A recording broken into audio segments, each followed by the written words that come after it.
Milord, સબૂતોના અભાવે મારા ક્લાયન્ટને બાઇજ્જત બરી કરવામાં આવે.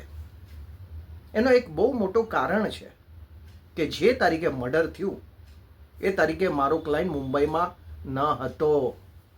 હી વોઝ નોટ હિયર. એ તો પોતાના ફેમિલી સાથે કુલ્લુ મનાલીમાં ટ્રીપ એન્જોય કરી રહ્યો હતો.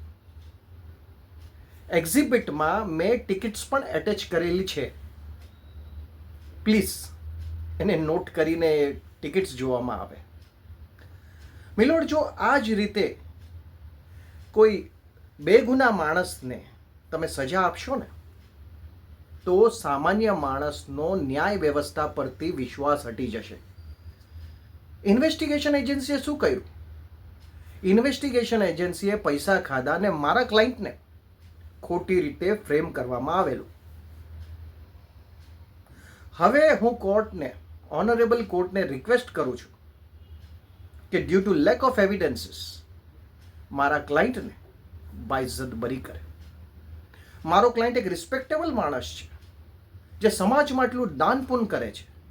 એ પણ કન્સિડરેશનમાં રાખવામાં આવે એ ઓનરેબલ કોર્ટને વિનંતી. That's all milord.